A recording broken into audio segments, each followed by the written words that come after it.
आरोप पे तो आप पे भी लग रहे हैं कि राहुल गांधी गए लेकिन ओवैसी साहब यहां से बयान दे रहे हैं, ओवैसी साहब मणिपुर क्यों नहीं गए? देखिए सर, जिस दिन मैं गलती से देश का प्रधानमंत्री बन जाऊंगा, आपको भी लेके जाऊंगा, सब जनता को लेके जाऊंगा। राहुल गांधी प्रधानमंत्री हैं? मैं प्रधानमंत्री हूँ। नहीं, लेकिन राहुल गांधी प्रधानमंत्री हैं। सर, मैं आपसे बड़े हाथ जोड़ के रिक्वेस्ट करूंगा, आप मुझे मोदी से कंपेयर करिए, इन इलिटिस्ट बड़े बड़े खानदान के परिवार से मत करिए। मैं अपनी मेहनत के बलबूते पर आया हूं, मुझे मत कंपेयर करिए। आप बड़े लोगों से कंपेयर क्यों कर रहे हैं मुझे आप? मैं राहुल गांधी से पहले मणिपुर कह रहा हूं, मैं राहुल गांधी से पहले चाइना कह रहा हूं। मेरे स्टेटमेंट्स है, उसका निकाल कर देख लीजिए, हजरत गूगल पर जाकर देखिए कहां से कहां हम कब से बोल रहे हैं।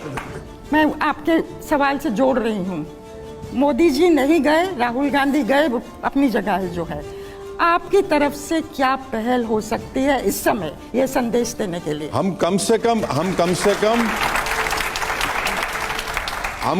कम ये कर सकते हैं कि हम उनकी तकलीफ को बयान कर रहे हैं। कोई बात ही नहीं करना चाह रहा है नॉर्थ ईस्ट के बारे में, मणिपुर के बारे में। हम बात कर रहे हैं, हम बोल रहे हैं कि हाँ, वहां पर ये जुल्म हो रहा है, तकलीफ हो रही है। कम से कम उनको ये एहसास तो पैदा हो कि वो अकेले नहीं खड़े हैं। जो मणिपुर में हो रहा है वो उसमें जातीय ध्रुवीकरण साफ दिखाई दे रहा है, धार्मिक ध्रुवीकरण दिखाई दे रहा है, मैतेई और कुकी के बीच में हो रहा है। आप अपने ध्रुवीकरण वाले बयानों के लिए जाने जाते हैं, क्या आप इस मन से कहेंगे कि इस पर ध्रुवीकरण की राजनीति नहीं होनी चाहिए? अरे भाई, मुझे आपके बोलने पर क्यों बोलूंगा मैं? आपको लगता है कि मैं जो बोल रहा हूं उसमें ध्रुवीकरण कर रहा हूं, मेरा मानना ही है कि मैं सच्चाई को बयान कर रहा हूं। अब आपके लिए मैं क्या कल अपने शेरवानी का रंग बदल लूं, गेरवा पहन लूं, या क्या करूं? मैं आपके लिए क्यों करूं?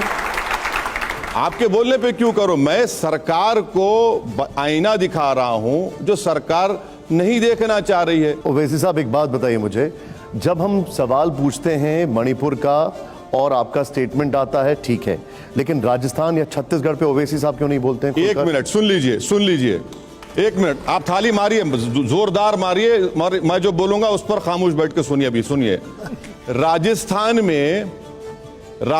में एक परिवार को, उन्हीं के परिवार का एक आदमी जाकर गला काट कर उनके परिवार को जला देता है। नंबर 1, ये कब हुआ?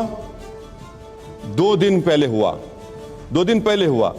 इन महिलाओं का रेप कब हुआ? 70 दिन पहले हुआ। यहां पर सरकार, मैं कोई कांग्रेस का सपोर्टर नहीं हूं, ना कभी रहूंगा इंशाल्लाह। यहां पर इन्होंने कम से कम उनको पकड़ा।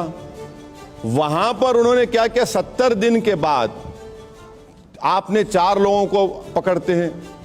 कहीं पर भी जुल्म हो उसका कंडेमनेशन होना चाहिए, मगर जहां पर स्टेट कंप्लिसिट हो जाता है, जहां पर रूलिंग पार्टी प्रोटेक्ट करता है कातिलों को, रेपिस्ट को, वहां पर मसला पैदा हो जाता है।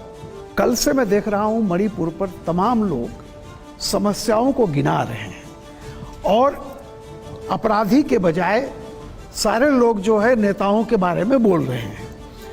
कोई ये नहीं कह रहा है कि कम से कम इस तरह के हीनियस क्राइम के लिए कोई ऐसा डिटरेंट कायम किया जाए जो कैपिटल पनिशमेंट से भी बड़ा हो।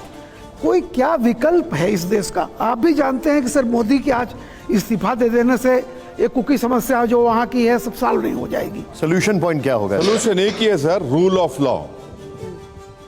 ऑफ लॉ का इंप्लीमेंटेशन होना चाहिए।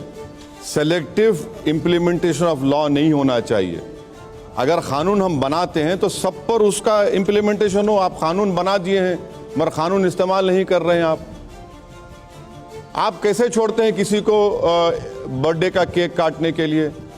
आप कैसे छोड़ते हैं किसी को इसलिए कि नहीं हमारे पास स्टेट का पावर है, उसकी माँ का रेप हुआ, उसकी बहन का रेप हुआ, उसके बच्ची का कत्ल हुआ, फिर उसका रेप हुआ, आप उनको छोड़ दिए। रूल ऑफ लॉ का इंप्लीमेंटेशन होना चाहिए। रूल ऑफ लॉ तो होता नहीं है, आप सेलेक्टिव तरीके से कानून को इंप्लीमेंट करते हैं। और ये मणिपुर में मैं आपको कह रहा हूं कि सिर्फ 2 महिला नहीं है, ऐसे कई महिलाएं हैं